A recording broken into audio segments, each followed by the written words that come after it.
এখন আপনি যদি ওপেন আদর্শ নিয়ে ওপেনভাবে রাজনীতি করেন তাহলে কিন্তু আপনার এই বিষয়ে কারো কোনো কথা থাকবে না। শিবিরের তো বেশ কিছু কর্মকাণ্ড করছে, তো তাদের এই কাজ দেখে এবং তাদের আদর্শে থেকে তারা প্রয়োজন ছাত্র শিবির করবে, এতে তো কারো কোনো বাধা নেই এই মুহূর্তে, আগামী তো বাধা থাকবে না। তাহলে এখন যদি আপনি এখনও যদি বেশ কিছু ক্যাম্পাসে গোপনভাবে ছাত্র সংগঠন পরিচালনা করেন, না, ছাত্র রাজনীতি এখন পর্যন্ত যে অবস্থায় রয়েছে খুব ভালোভাবে স্বাভাবিক পরিবেশে সকল ক্যাম্পাসে সাধারণ শিক্ষার্থীরা একটা পরিবেশ রয়েছে যে ছাত্র রাজনীতি অংশগ্রহণ করার জন্য যে স্বাভাবিক পরিবেশ দরকার সেটি রয়েছে। কিন্তু আমি বারবারই যে কথাটা বলি এবং বারবার বলার কারণে আপনি সোশ্যাল মিডিয়ায় যে একটি গুপ্ত সংগঠন যাদেরকে আমরা চিহ্নিত করে থাকি, তারা যেটি বারবার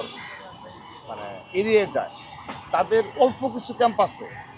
এই গুপ্ত রাজনীতির কারণে সাধারণ শিক্ষার্থীদের মধ্যে বিভ্রান্ত তৈরি হচ্ছে এবং ছাত্র রাজনীতি কলুষিত হচ্ছে।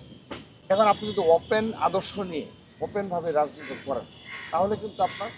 এই বিষয়ে কারো কোনো কথা থাকবে না। সাধারণ শিক্ষার্থীরা আপনার আদর্শ দেখে, আপনার ভালো কাজ দেখে, শিবিরের তো বেশ কিছু কর্মকাণ্ড করছে, তো তাদের এই কাজ দেখে এবং তাদের আদর্শে থেকে তারা প্রয়োজন ছাত্র শিবির করবে, এতে তো কারো কোনো বাধা নেই এই মুহূর্তে, আগামী তো বাধা থাকবে না। তাহলে এখন যদি আপনি এখনও যদি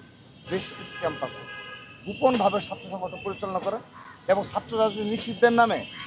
অল্প কিছু এজেন্ডা বাস্তবায়ন করার নিমিত্তে আপনি অপর যে ছাত্র সংগঠন রয়েছে তাদের স্বাভাবিক কর্মকাণ্ডে বাধা প্রদান করেন, এটি তো কোনোভাবে কাম্য নয় এবং এটি কোনো ছাত্র সংগঠন কখনো মেনে নেবে এবং এটি টুটে টুমরে কিন্তু সামনে আসবেই। কীভাবে? আপনি দেখেন খুলনা বিশ্ববিদ্যালয়ের যে বিষয়টি, ছাত্র শিবিরের যে যিনি এখন সাধারণ সম্পাদক, কিন্তু খুলনা বিশ্ববিদ্যালয় অবশ্যই রাজনীতি ছাত্র রাজনীতি নিশ্চিত থাকার পরও তিনি তার সংগঠনের কার্যক্রম অবশ্যই পরিচালনা করেছেন, এটির কোনো ব্যাখ্যা কিন্তু চলে না। তো সে কারণে আমরা এটিকে খারাপ দিক হিসাবে দেখি না, তার অধিকার এটা ছাত্র রাজনীতি করার। তো সে কারণে আমরা চাই যে আগামীতে এই ধরনের ছাত্র রাজনীতি না থাকে এবং সবাই সুন্দরভাবে প্রকাশ্যভাবে তাদের নির্দিষ্ট লক্ষ্য উদ্দেশ্য নিয়ে তাদের ভালো কাজের মাধ্যমে এগিয়ে যাবে, সাধারণ শিক্ষার্থীদের সিদ্ধান্ত নেবে সে ছাত্র রাজনীতি সম্পৃক্ত হবে না হবে না, কোনো ছাত্র সংগঠনের ব্যানারে সে এই রাষ্ট্র গঠনে বিনির্মাণে ভূমিকা পালন করবে না করবে না।